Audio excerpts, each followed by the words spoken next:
Hello everyone, I am Manoj Kumar, your favorite science teacher. You are most welcome at the platform of IMAS Academy. Today, I shall start the most important, interesting chapter of class 10, Science Chemistry. Chapter name is Chemical Reactions and Equation. So, let us try to understand what is chemical reactions and what is chemical equation. So first of all, we try to understand what is chemical reaction. So first of all, we write the definition of chemical reaction. Chemical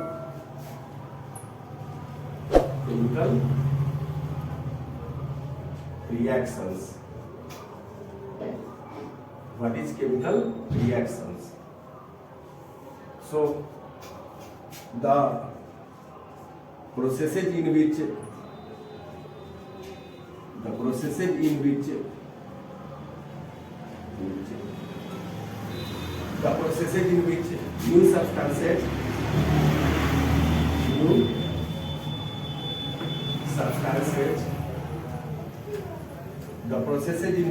new substances with new properties are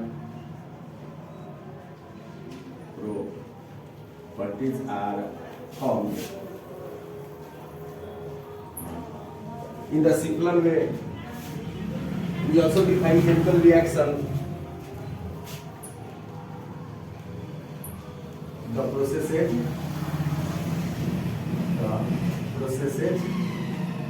in which new substances are formed. New substances are formed. That's clear? According to definition,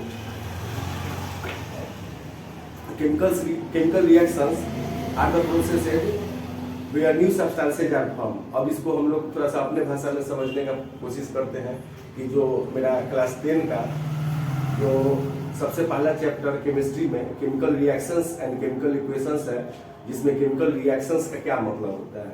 chemical reactions का मतलब होता है कि जिस प्रक्रिया के तहत, जिस प्रोसेस के तहत नई नई चीज़ों की उत्पत्ति होती है, उस प्रोसेस को हम लोग क्या बोलते हैं, केमिकल रिएक्शन बोलते हैं। तो किताबी भाषा हो गया। आम बोलचाल की भाषा में अगर हम केमिकल रिएक्शन को समझने का कोशिश करेंगे, केमिकल रिएक्शन क्या होता है, हम लोग डे टू डे लाइफ में बहुत सारा नया चीज़ों को बनते हुए देखते हैं। जैसे कहने का मतलब कि डाइजेशन ऑफ फूड हो गया, बर्निंग ऑफ फ्यूल्स हो गया, या फर्मेंटेशन ऑफ ग्रेप्स हो गया, राइपनिंग ऑफ फ्रूट्स हो गया, ठीक है। तो या digestion of food in our body हो गया, कुकिंग ऑफ फूड हो गया। ये जितना सब भी प्रोसेस हम लोग देखते हैं, ये सब प्रोसेस को हम लोग केमिकल रिएक्शंस के तहत कैटेगराइज करते हैं। क्यों केमिकल रिएक्शंस के तहत कैटेगराइज करते हैं? क्योंकि इस प्रोसेस में नया नया चीज़ बनता है। और थोड़ा सा इसको एक्सप्लोर करते हैं डिटेल में कि जो बता रहे हैं कि नया नया चीज़ है, उसका क्या मतलब है। तो ये तो आप अकॉर्डिंग टू बुक याद रखिएगा कि केमिकल रिएक्शंस क्या होता है। तो केमिकल रिएक्शंस वैसे प्रोसेसेस को बोलते हैं जिसमें नया सब्सटेंस नए गुणों के साथ जो है वो डेवलप करता है। इसमें जो थोड़ा सा सबसे इम्पोर्टेंट और मार्केबल बात जो है, इसको थोड़ा सा नोट कर लेंगे, नोट के पॉइंट में। केमिकल ऐसे थोड़ा सा बुक के हिसाब से अगर हम लोग बात करेंगे तो सिंपल में मान लें हम लोग कि for example simple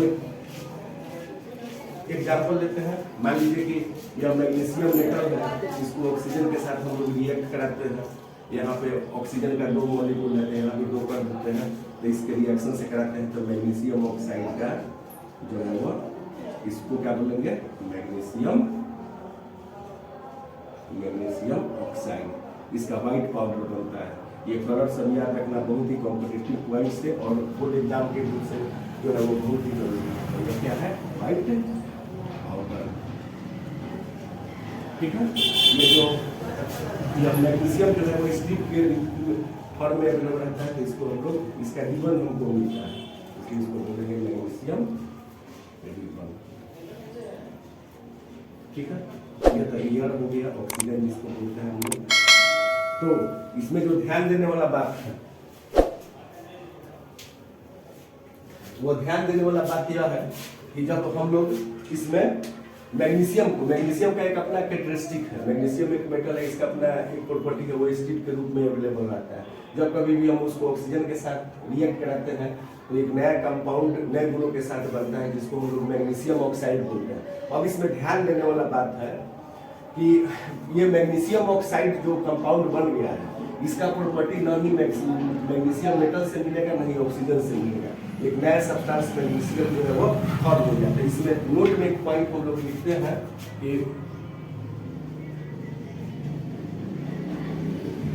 note number 1 में only in a chemical reaction in the chemical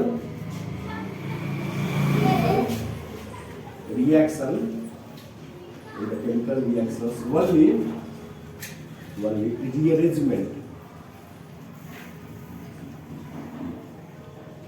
rearrangement of atoms takes place. Rearrangement of atoms in the chemical reactions only rearrangement of atoms take place. इसमें जो दूसरा जो point ध्यान देने वाला है, in the chemical reactions only rearrangement of atom takes place. दूसरा जो है in the chemical reactions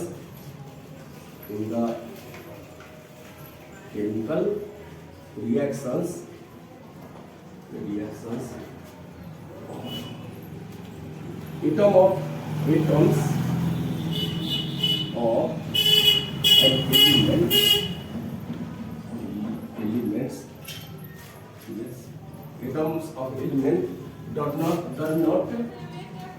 atoms of element do not change into those of another इसका क्या मतलब हो गया? इसको थोड़ा सा रिएक्शन लिखा हुआ है तो ये नोट में याद रखेंगे कि जो केमिकल रिएक्शंस हम लोग बोलते हैं, वे सारी प्रक्रियाएं जिसके द्वारा नए नए चीजों की उत्पत्ति होती है, उन सभी प्रक्रियाओं को हम लोग केमिकल रिएक्शंस बोलते हैं। आप मान लीजिए कि मैग्नीशियम जो है वो एक मेटल है, उसका अपना एक कैरेक्टरिस्टिक्स और गुण है। ऑक्सीजन के साथ जब ये रिएक्शन करता है तो मैग्नीशियम ऑक्साइड बनता है, जिसका फॉर्मूला होता है MgO। इसमें जो ध्यान देने वाला बात है, इसी एटम का रीअरेंजमेंट हो रहा है। रीअरेंजमेंट करने का मतलब है कि इसमें मैग्नीशियम और ऑक्सीजन कंबाइन कर गया, और कोई भी केमिकल रिएक्शन लेके तो इसका एक एटम दूसरे एटम के साथ जा करके रीअरेंज भी हो सकता है, ब्रेक होकर अलग भी दूसरा कंपाउंड का निर्माण कर लेगा। लेकिन इसमें जो इंपॉर्टेंट बात जो ध्यान रखने वाला है कि only rearrangement of atoms takes place, और केमिकल रिएक्शन में ये नहीं हो सकता है कि मैग्नीशियम जाकर के आयरन में बदल जाए या आयरन आकर के मैग्नीशियम में बदल जाए। वो मैग्नीशियम का कंपाउंड है तो मैग्नीशियम का नया कंपाउंड फॉर्म करेगा, उसका गुण नया होगा, इसमें कोई दुमत का बात नहीं है। लेकिन ऐसा नहीं होगा कि मैग्नीशियम को ऑक्सीजन के साथ रिएक्शन कराएंगे तो आयरन का ऑक्साइड बन जाएगा, ऐसा कुछ नहीं है। तो इसी में केमिकल रिएक्शन एक बार और आपको रिव्यू देते हैं कि केमिकल रिएक्शन का मतलब क्या होता है। केमिकल रिएक्शन का मतलब होता है कि the processes in which new substances with new properties are form. आम बोलचाल के भाषा में अगर हम इसको डिफाइन करते हैं कि केमिकल रिएक्शंस का क्या मतलब है, तो वह प्रक्रिया जिसके तहत नए सब्सटेंसों की उत्पत्ति होती है उसको हम लोग केमिकल रिएक्शंस बोलते हैं। एग्जांपल्स आपको बहुत लिख देते हैं जो आपको समझने में हेल्प करेगा कि केमिकल रिएक्शन का क्या मतलब है। तो थोड़ा सा इसका अलग अलग तरीके का एग्जाम्पल लिखते हैं जो आपको आपके एग्जाम के लिए भी इम्पोर्टेंट होगा और इस चैप्टर के डिस्कशन को भी आपको समझने में बहुत सारा हेल्प करेगा। तो अलग आपको समझ में आ गया होगा कि केमिकल रिएक्शन होता क्या है, केमिस्ट्री में केमिकल रिएक्शन का क्या मतलब है। अब इसका लिख लीजिए example of chemical reactions.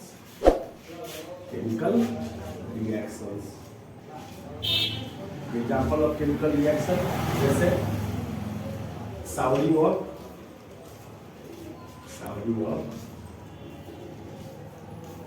Carbon, साउरिंग of carbon या formation of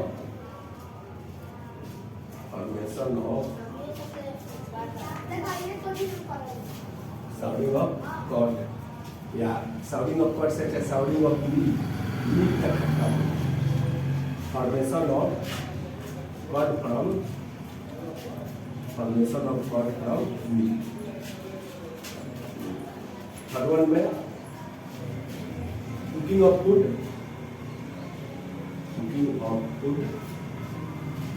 digestion of food in the body,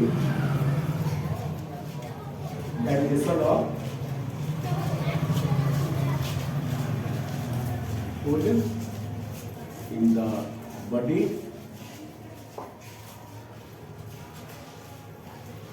digestion of food in the body, burning of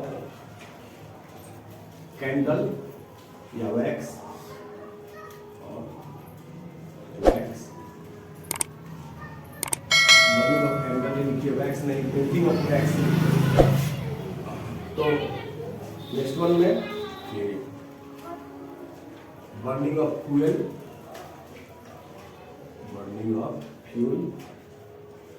yes, burning of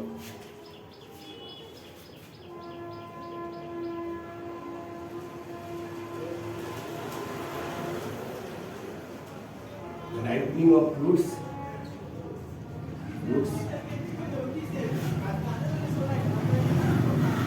fermentation of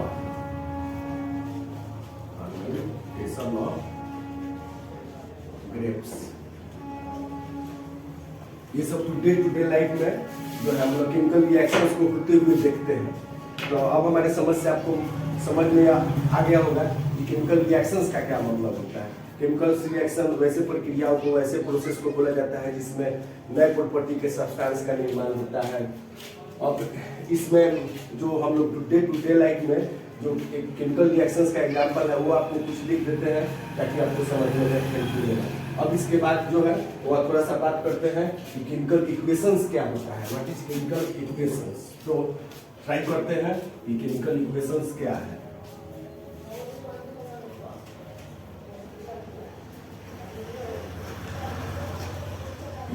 chemical equations क्या है, तो let us try to understand what is the meaning of chemical equation. So first of all we try to define what is chemical equations. So first of all we write the definition of chemical equations.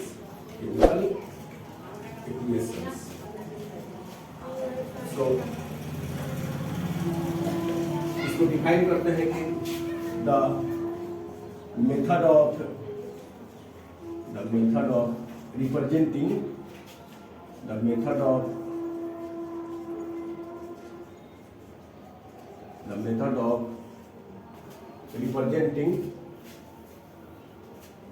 of representing chemical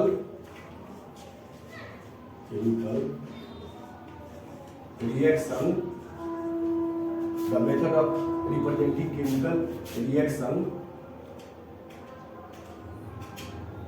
the method of representing chemical reaction with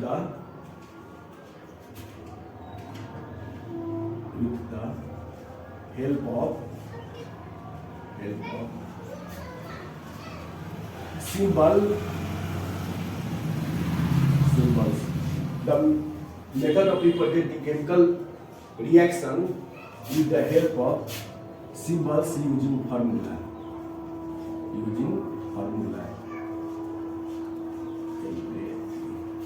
So the method of representing chemical reaction with the help of symbols using formula is called chemical equation.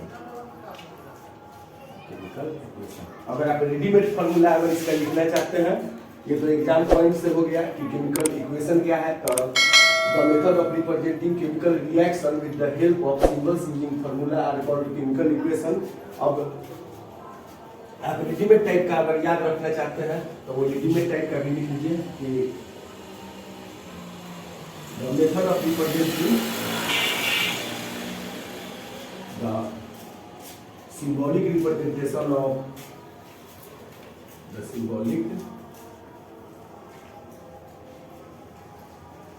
symbolic representation of chemical reaction, ये भी लिख के काम चला सकते हैं हम लोग। The symbolic representation of chemical reaction, अगर यूजिंग फॉर्मूला लिख देंगे तो और बढ़िया हो जाएगा। The symbolic representation of chemical reaction using formula is called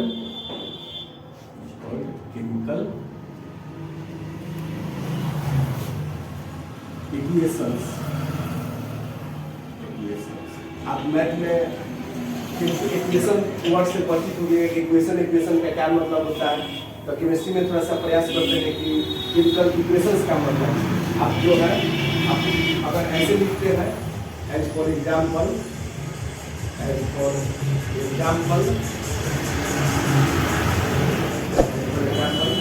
अगर मान लीजिए कि मैग्नीशियम है या रिबन के रूप में अवेलेबल रहता है। मैग्नीशियम जो है वो रिबन के मैग्नीशियम को अगर हम ऑक्सीजन के साथ रिएक्ट कराते हैं ये जो है वो मैग्नीशियम ऑक्साइड बनता है। मैग्नीशियम ऑक्साइड बनता है। अभी बताया कि मैग्नीशियम ऑक्साइड का कलर व्हाइट पाउडर होता है, व्हाइट पाउडर। इस तरीके की इक्वेशन को वर्ड इक्वेशन बोलते हैं। क्या बोलते हैं? इस तरीके के इक्वेशन को हम लोग वर्ड इक्वेशन बोलते हैं, वर्ड इक्वेशन। अब इसी इक्वेशन को अगर हम लोग सिंबल के रूप में लिखते हैं, अगर मैं Mg है तो यहाँ पे मैग्नीशियम लिख दिए, ऑक्सीजन है तो यहाँ पे O2 लिख दिए, ठीक है। यहाँ पे ऑक्सीजन का 2 मोल है इसलिए मैग्नीशियम का 2 मॉलिक्यूल लेते हैं। इसका जब रिएक्शन कराते हैं तो 2MgO ये जो है वो मैग्नीशियम। अब यही मैग्नीशियम के जगह पे जो वर्ड में लिखा हुआ है इसी को सिंबल से देखा है। ऑक्सीजन को O2, ऑक्सीजन के जगह पर जो वर्ड में लिखा हुआ है उसको O2 के फॉर्म में दिखाना है और मैग्नीशियम ऑक्साइड को MgO के फॉर्म में दिखाना है। कौन चीज से दिखा रहे हैं हम लोग? सिंबल से दिखा रहे हैं। और यही तो symbolic representation of chemical reaction को जो है वो केमिकल इक्वेशन बोलते हैं हम लोग। तो ऐसे ये जो मैग्नीशियम ऑक्साइड जो बना और इस तरीके से जो रिएक्शन हम लोग लिख करके ब्लैक बोर्ड पे देखा है इसी इक्वेशन को तो हम लोग केमिकल इक्वेशन बोलते हैं। Chemical equation. तो इसमें और थोड़ा सा डिटेल में बात करते हैं केमिकल इक्वेशन के बारे में कि केमिकल इक्वेशन में और हमको क्या क्या चीज सीखना चाहिए। तो अगर कोई भी केमिकल इक्वेशन हम लोग लिखते हैं, अगर ध्यान से सुनिए मेरी बातों को, अगर कोई केमिकल इक्वेशन लिखते हैं उसमें जो एरो के पहले का जो पार्ट होता है, ध्यान देंगे इस बात पर, ठीक है। इसे एकदम ध्यान से समझिए इसको। अगर कोई भी केमिकल इक्वेशन अगर हम लोग लिखते हैं तो उसके एरो जो डाला होता है, एरो के पहले के पार्ट को हम लोग क्या बोलते हैं? रिएक्टेंस। क्या बोलते हैं? रिएक्टेंस। और एरो के बाद जो नया चीज, नया प्रोडक्ट जो बना हुआ है, नया सब्सटेंस जो बना हुआ है, उस सब्सटेंस को हम लोग क्या बोलते हैं? हो सकता है वो प्रोडक्ट भी हो, एक होगा तो प्रोडक्ट, बहुत सारा होगा तो प्रोडक्ट्स। तो PRODUCTS प्रोडक्ट्स। तो इसी में थोड़ा सा और हम डिटेलिंग में बात करते हैं कि रिएक्टेंट क्या है और प्रोडक्ट क्या है। थोड़ा सा और एक आध एग्जांपल देकर के एक्सप्लेन करते हैं आपको कि रिएक्टेंट और प्रोडक्ट का क्या मतलब है। तो इस चैप्टर में सबसे पहले जो एक्सप्लोर किए हम लोग वर्ड को, तो सबसे पहले मेरा जो चैप्टर है केमिकल रिएक्शन एंड इक्वेशन, तो सबसे पहले आपको केमिकल रिएक्शन समझा, उसके बाद नेक्स्ट में आपको केमिकल इक्वेशन समझाने का प्रयास कर रहा है। तो सबसे पहले अगर आप इमेजिन कीजिए कि एक और एग्जांपल लेते हैं आपके सुविधा के लिए। मान लीजिए कि यह जिंक एक मेटल है, ठीक है। इसको सल्फ्यूरिक एसिड H2SO4 से हम लोग रिएक्शन कराते हैं। तो ये जो मेरा प्रोडक्ट जो है वो यहाँ पे आपको जिंक क्या करना है? बनता ही बनता है। जिंक को अगर सल्फ्यूरिक एसिड से हम लोग रिएक्शन कराते हैं, ये मेरा क्या हो गया? Sulphuric acid. सल्फ्यूरिक एसिड ये हो गया जिंक मेटल। जब इसको रिएक्शन कराएंगे हम लोग तो ये बन गया जिंक सल्फेट। हम बताना क्या चाह रहे हैं? Zinc sulphate. बताना चाह रहे हैं कि रिएक्टेंट क्या है, प्रोडक्ट क्या है। तो इसमें ये जो जिंक और H2SO4 यही जो है वो रिएक्शन में भाग ले रहा है। तो देखिए एरो के पहले है, यहाँ पे ध्यान देंगे एरो के पहले है, इसलिए इसको हम लोग रिएक्टेंट्स बोलेंगे, रिएक्टेंट्स। और इसमें जो मेरा प्रोडक्ट जो बना हुआ है जिंक सल्फेट, और यहाँ पे H2 gas hydrogen gas evolve होती है, तो यहाँ पे जो प्रोडक्ट मेरा जो बना हुआ है ये जो जिंक सल्फेट और यहाँ पे जिंक सल्फेट और हाइड्रोजन गैस, ये दो प्रोडक्ट हो गया। तो सबसे पहले इसको ट्राई करते हैं कि रिएक्टेंट का डेफिनेशन लिखेंगे और प्रोडक्ट्स का डेफिनेशन लिखेंगे, क्या कि रिएक्टेंट क्या होता है और प्रोडक्ट क्या होता है। तो इसमें सबसे पहले एक एक टर्म को बारीकी से समझने का कोशिश करेंगे कि इसमें जितना टर्मिनोलॉजी है वो टर्मिनोलॉजी मेरा जो है वो अच्छी तरह से एक्सप्लेन होना चाहिए कि, तो इसमें लिखते हैं कि रिएक्टेंट्स, ठीक है। The substances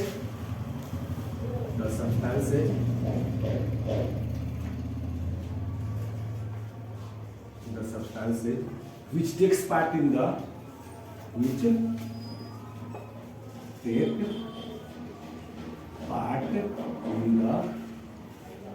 substances which take part in the chemical reaction.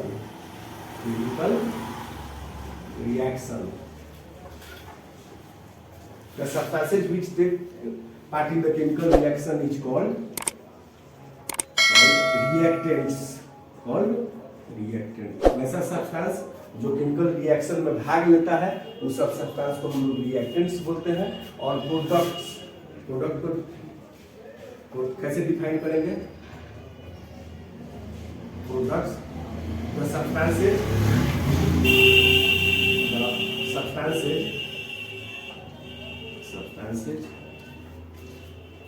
which is formed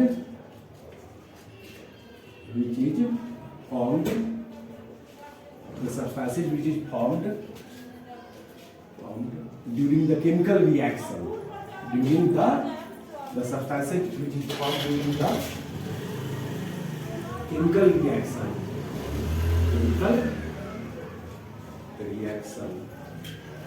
is called the substances which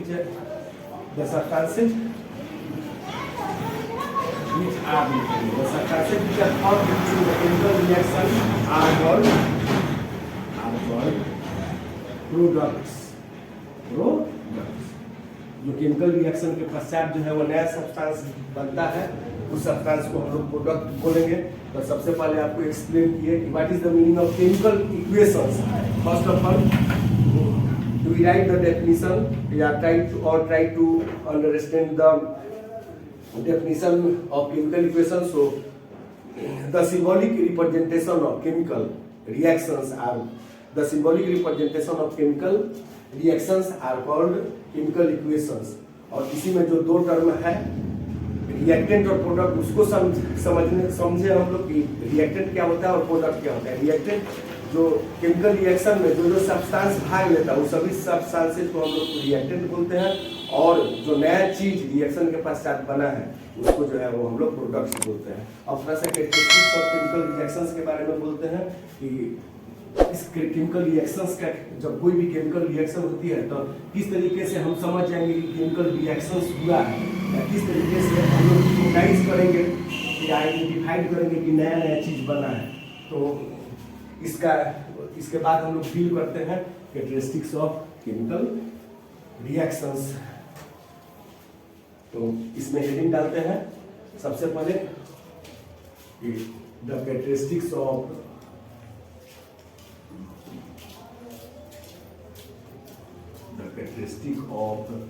chemical reactions.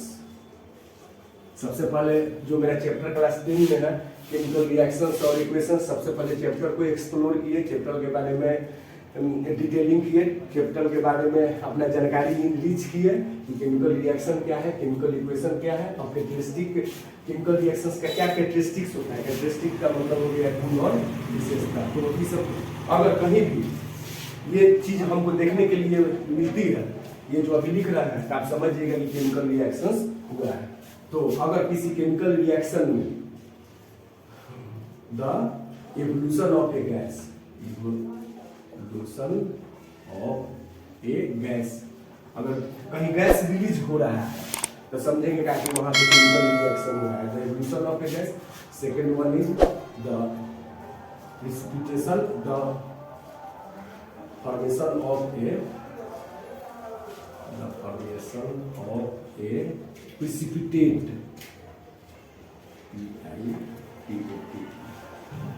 तो ये प्रिसिपिटेट क्या है, प्रिसिपिटेट को थोड़ा सा डिफाइन कर लेते हैं कि solid substances which is formed during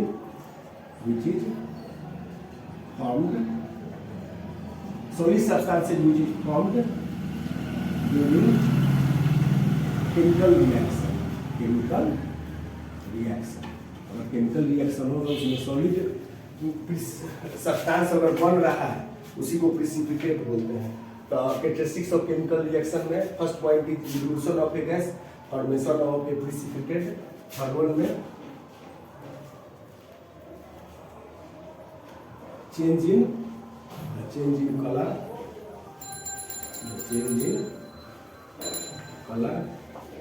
next one is the change in state, state करने का मतलब क्या, या solid liquid gas, solid state तीन को होता है ज्यादातर, सॉलिड या तो सॉलिड फॉर्म होगा या लिक्विड फॉर्म होगा या गैस फॉर्म होगा।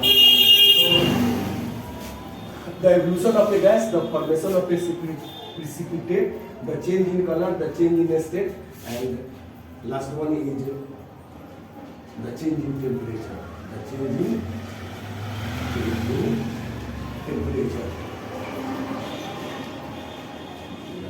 अगर ये सब चेंज है, इतना चीज में अगर चेंजेस देखने के लिए मिल रहा है तो हम लोग समझेंगे क्या कि केमिकल रिएक्शन हो रहा है।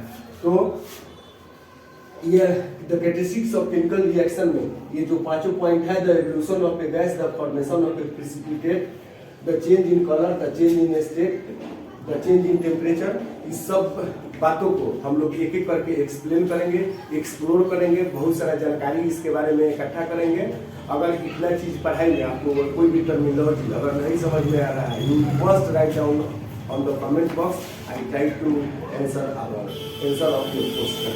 So next class में हम लोग मिलते हैं और देखते हैं कि इसमें जो कैरेक्टरिस्टिक्स ऑफ केमिकल रिएक्शंस में जो ये पांचों टर्म है इसके बारे में तोड़ के एक एक के बारे में हम लोग जानकारी हासिल करेंगे। Thank you.